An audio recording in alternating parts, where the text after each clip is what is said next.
الحمد لله القائل في كتابه الكريم أعوذ بالله من الشيطان الرجيم بسم الله الرحمن الرحيم إنا أنزلناه في ليلة القدر وما أدراك ما ليلة القدر ليلة القدر خير من ألف شهر تنزل الملائكة والروح فيها بإذن ربهم من كل أمر سلام هي حتى مطلع الفجر اللهم صل وسلم على سيدنا محمد وعلى آله وأصحابه ذوي الزهد والكرامات أما الله معتكفين معتكفات الصائمين والصائمات رحمكم الله.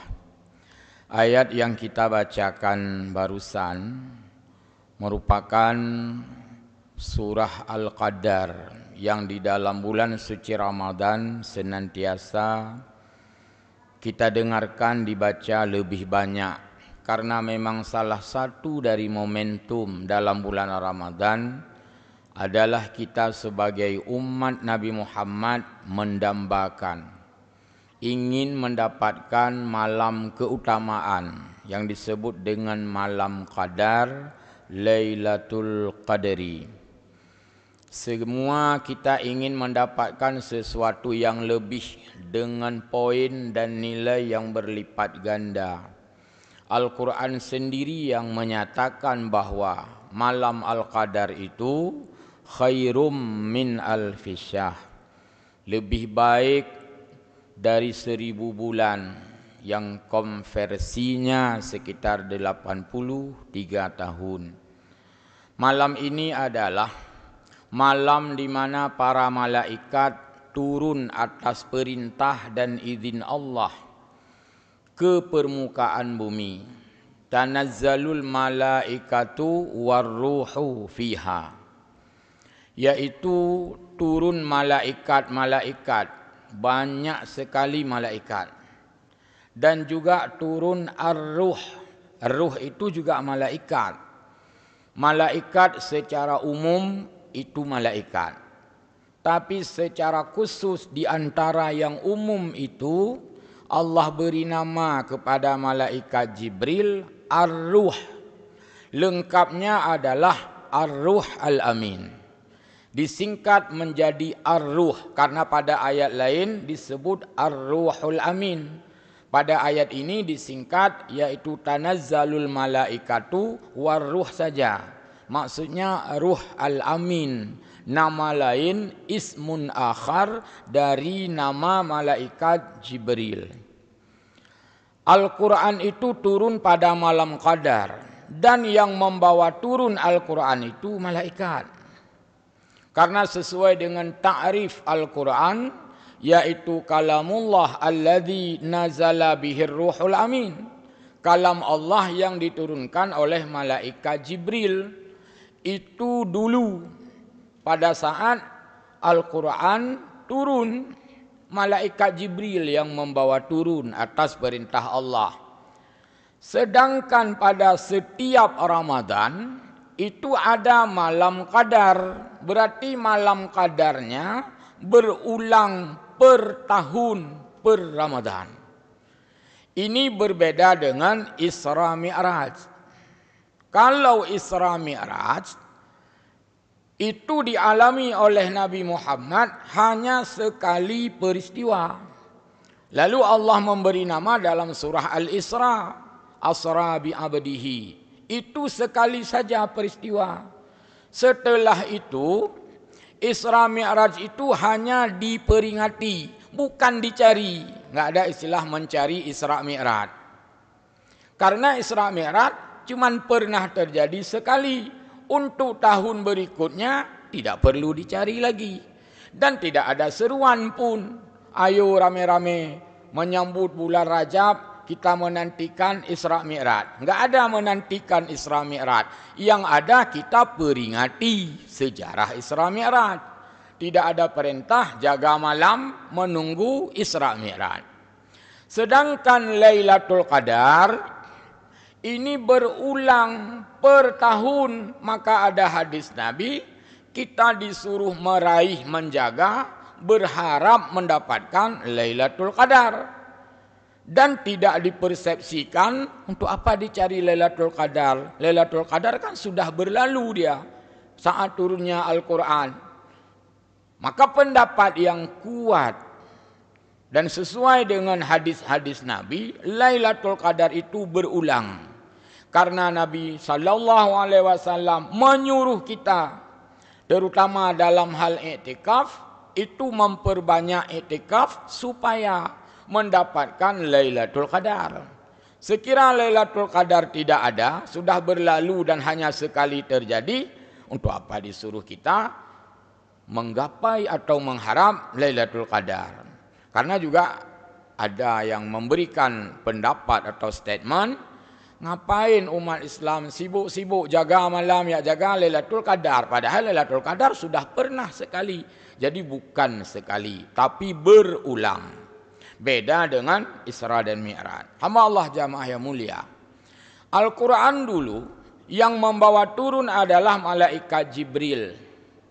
Sekarang setiap tahun karena ada Lailatul Qadar, tanazzalul malaikatu warruh. Turunlah malaikat-malaikat dan malaikat Jibril ke bumi. Dulu yang bawa ayat Al-Quran malaikat Jibril. Sekarang malam Lailatul Qadar turun lagi malaikat Jibril. Ini namanya pengawasan. Ini namanya pemantauan. Ini namanya evaluasi. Ini namanya monitoring. Jadi malaikat yang dulu membawa turun ayat Al-Quran seolah turun lagi setiap tahun pada malam Qadar memantau, melihat adakah Al-Quran yang dulu Jibril bawa turun kita familiar dengan Al-Quran. Genak kalian pun ada perumun Quran yang luputren jamun ke umat Nabi Muhammad pun naik perumun seolah evaluasi tahunan. Maka pada malam Qadar itu malaikat Allah, istilah dulu kita masa konflik, BKU oleh Allah, di BKU kan dari langit ke bumi. Malaikat turun ke bumi karena di bumi ada peristiwa besar, yaitu bulan suci Ramadan. Hambaku sedang banyak beribadah. Seolah-olah saking banyaknya hamba yang beribadah butuh tenaga pencatatan yang banyak. Ayo semua BKO kan, malaikat itu turun ke bumi, catat amal-amal. Saking banyaknya yang mau dicatat, membutuhkan banyak pencatat. Semoga malaikat saat turun ke bumi tidak kecewa. Tidak ada yang mau dicatat. Malaikat, ya Allah, kalau lontra no buma putra tu malu catat. Orang bak gede kopi putra tercatat. Lom gede. Jadi jangan buat malaikat turun ke bumi mau mencatat amal. Dan malaikat di BKO kan dari langit ke bumi karena ada peristiwa kemuliaan Ramadan, tahu-tahu enggak ada orang yang beribadah atau enggak ada orang yang iktikaf, yang ada hanya di kafe-kafe. Yang gede hanya kerja malaikat. Kalaupun disuruh Allah Taala kan hana la masjid. Hana masjid kaku yang gede kopi baik-baik nak aja api, hana payah cetak. Karena itu bukan tempatnya iktikaf. Karena Lailatul Qadar ada kaitannya dengan iktikaf. Karena dalam ayat itu, ayat puasa juga di ujungnya bicara wa antum akifuna fil masajid. Dan Nabi menyuruh kita iktikaf juga bahagian daripada meraih Lailatul Qadar. Oleh karena itu maka turunnya malaikat dan malaikat Jibril itu seolah-olah dalam sistem manajerial kita kagutreun urang rayu yak pariksa. Karyawan-karyawan PIM pun sesekali turun yang dari pusat memantau melihat. Seolah seperti itu karena Al-Quran malaikat Jibril yang bawa turun, malaikat itu pula yang Allah tugaskan untuk melakukan monitoring dan evaluasi. Hamba Allah jamaah yang berbahagia. Dalam Ramadan ini terdapat sesuatu yang sangat-sangat diharapkan oleh kita, yaitu ampunan Allah Subhanahu wa taala, sehingga Ramadan diberi nama Syahrul Maghfirah, bulan ampunan. Ampunan dibutuhkan oleh semua orang, tidak sama dengan kebutuhan lainnya. Sesuatu yang paling sama dibutuhkan adalah kebutuhan ampunan.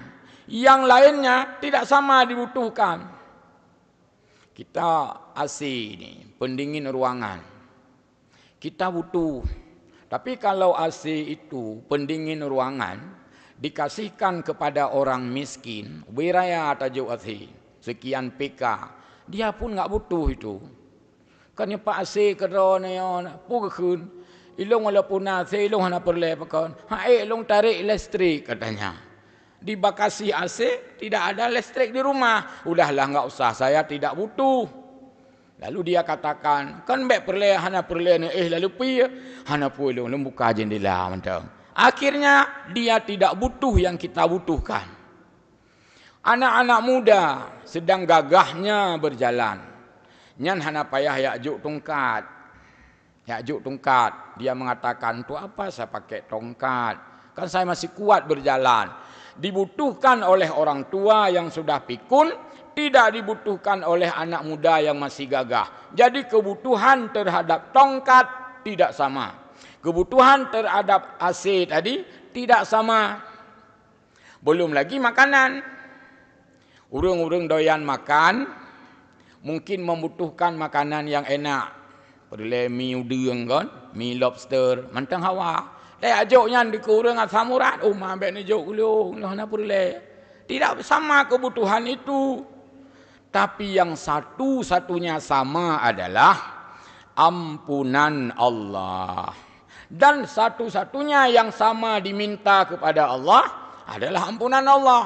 Allahumma ghafirli, Allahumma ghafir lana. Itu semua butuh.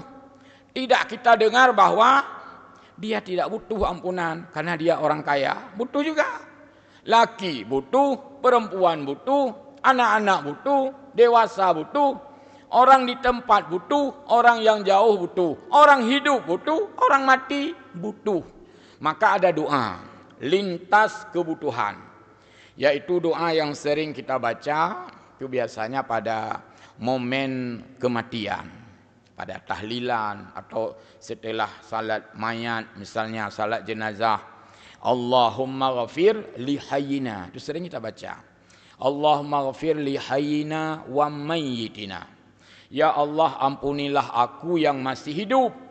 Wa mayyitina, ampunilah orang-orang saudara kami yang sudah meninggal.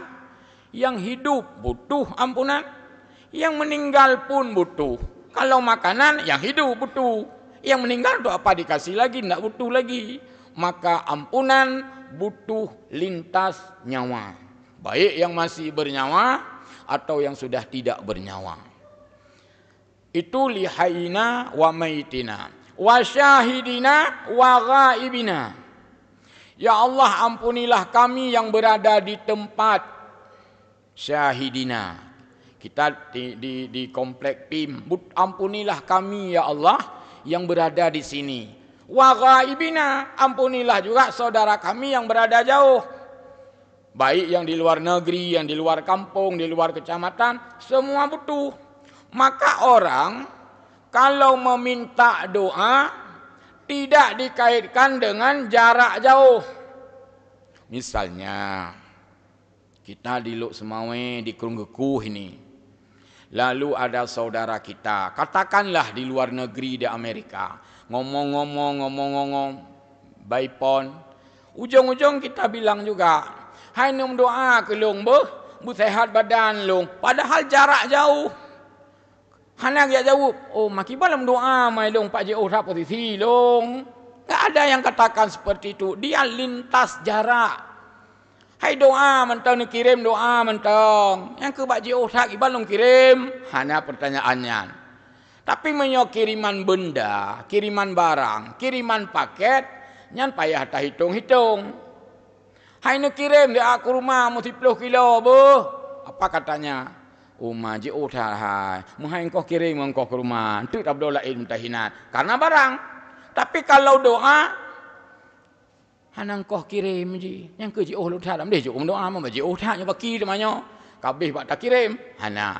Ini maksudnya doa dibutuhkan oleh lintas tempat. Kalau tadi lintas nyawa, sekarang lintas tempat. Wa ghaibina wa syahidina. Sekarang wa saghirina wa kabirina. Ya Allah, ampunilah kami yang junior. Ampunilah kami yang sudah senior. Ampunilah kami yang masih muda, ampunilah kami yang sudah tua, lintas usia, butuh ampunan. Dan tidak ada istilah, ini ampunan untuk kita yang tua-tua saja, yang muda-mudahan apa ya, rupu ampunan. Kan sama tua dan muda butuh ampunan. Makin muda, makin banyak perlu ampunan. Orang tua, makin banyak juga butuh ampunan. Karena banyak salahnya kita. Salah orang muda, lain lagi. Salah kita orang tua, lain lagi. Jadi semua itu butuh ampunan. Dan tidak ada orang tua meminta ampunan kepada Allah. Ya Allah, ampunilah anak kami. Ampunilah isteri kami. Lalu kekun, mang kederawana. Kailuh napa ya? Hana ya. Perlu semua. Itu lintas usia. Ulam. Wa dzakarina wa unsana. Ya Allah, ampunilah kami yang laki-laki. Ampunilah kami yang perempuan. Lintas kelamin. Perle sama perle. Dan hana urinang yakun. Yang doa kedron mentang bapak-bapak kamu hana payah. Hana. Tapi mio kauri mungkin. Baju ron mentang bapak-bapak kamu mau baju rumah. Doa tidak ada yang menolak. Kita yang laki-laki juga sama butuh, perempuan sama butuh. Jadi satu-satunya kebutuhan ekstra lintas adalah ampunan. Maka ampunan berlaku di semua usia, berlaku di semua tempat, berlaku di semua kelamin. Dan itu pasti kita butuhkan. Ramadan, bulan di mana Allah memberikan peluang besar kepada hambanya untuk meminta ampun dan Allah mengampuni. Dan itu sering kita bacakan dalam hadis-hadis Nabi dengan berbagai redaksi, baik itu hadis qudsi atau hadis nabawi. Kalau hadis qudsi banyak sekali. Di antara lain kata Allah Subhanahu wa taala, hambaku yang berbuat dosa di waktu malam, aku tunggu dia minta ampun sampai besok siang. Mentang lebih ke kesempatan oleh Allah. Misalkan orang berbuat dosa di waktu siang, Allah menanti kita mohon ampun di waktu malam. Buat di waktu malam, guprehuro. Allah SWT memberi peluang ampunan itu. Apalagi minta ampun langsung pada saat kita berdosa. Lebih cepat lagi Allah ampuni. Kemudian, ampunan Allah Subhanahu wa taala itu pertanda bahwa kita sebagai hamba dan makhluknya tidak luput dari kesalahan, kesilapan dan dosa. Dan itulah yang ciri utama daripada manusia. Maka pada saat mungkin Pak Imam Masjid atau Tunku Imam Kampung atau siapa saja yang memberikan sambutan pelepasan mayat jenazah, sambutan pelepasan jenazah, itu jangan menggunakan kata-kata yang seolah-olah tidak ada dosa. Sering kita dengar, itu perlu dikoreksi. Pada masyarakat yang berhadir, nyo kamu atuh keluarga, mulake maah atuh nama mayat nyo jenazah nyo, so tupu walehna dosa. Watai khun so tupu, tan sakhana. Yang hanji pakai kalimatnya. Siapa tahu dia ini ada dosa. Apa siapa tahu? Memang pasti ada dosa. Jadi enggak usah pakai siapa tahu. Enggak usah pakai barangkali ada dosanya. Barangkali. Pasti ada dosa. Menansi dengan Allah. Nyota mulake ba Allah gupampun dosa almarhum, almarhumah. Siapa tahu dia ada dosa. Hotekun siapa tahu kan? Tansahana dosa. Jadi jangan gunakan kalimat eksak, kalimat pasti. Kita yang berhadir memohon ampunan kepada Allah Subhanahu wa taala. kepada Allah SWT untuk berkenan Allah mengampuni dosa almarhum almarhumah. Karena almarhum almarhumah sebagai hamba Allah makhluk dan manusia biasa pasti berdosa dan kita mohon diampuni. Demikian juga sesama manusia. Tolong dimaafkan keluarga kami almarhum almarhumah karena dalam interaksi keseharian almarhum almarhumah banyak salahnya karena yang bersangkutan adalah manusia biasa seperti kita. Jadi hindari gunakan kalimat barangkali, siapa tahu, kadang-kadang. Sit pasti na dosa. Karena itu maka mengakui dosa di sisi Allah itu jauh lebih mulia di sisi Allah daripada menganggap diri kita sebagai orang yang suci. Dan itu ada ayat Allah, wala tuzakkihim wala tuzakku anfusahum. Janganlah kamu menganggap dirimu steril, jangan kamu anggap dirimu tidak berdosa. Kamu lebih bagus mengakui dosamu karena Allah sangat senang melihat kita mengakui kesalahan-kesalahan kita. Sehingga Ibnu Athaillah As-Sakandari menyebutkan dalam kitab Hikam, pertanda orang yang masih hidup hati itu merasa menyesal dan gundah manakala dia telah berbuat dosa. Orang yang berbuat dosa tentu tidak baik, tapi setelah berbuat dosa merasa susah, merasa gundah dan merasa galau, itu pertanda hatinya masih hidup. Lagi kabel listrik, nya punya tanda listriknya mantang udip, kan pakai tespen kan, nya punya udip tespen, oh berarti listriknya napui, mantang ngui. Tapi kalau geteh anak yang listrik aja kabel ka mati na fungsi. Ini menunjukkan bahwa hati kita yang gundah, yang galau karena berbuat dosa, itu tandanya hati masih hidup. Dan Allah sangat senang melihat pengakuan kita yang disebut dengan i'tiraf. I'tiraf, pengakuan. Agreement, pengakuan betul-betul. Ikrar, i'tiraf, mengaku betul-betul. Maka kata Allah Subhanahu wa taala yang juga dijabarkan dalam hadis, dosa hamba itu tidak keberatan bagi Allah mengampuni walaupun sebanyak buih di laut. Analisanya, kenapa dosa dijadikan umpama buih di laut? Karena enggak ada orang yang berhasil menghitung buih di laut karena banyaknya. Tapi kalau dibuat kalimat hadis, Allah Ta'ala akan mengampuni dosamu walaupun banyaknya sejumlah tiang masjid. Tapi liung kan? Tapi liung. Sanggup kita hitung. Atau Allah Ta'ala akan mengampuni dosamu walaupun sebanyak jumlah kabupaten kota. Tapi liung.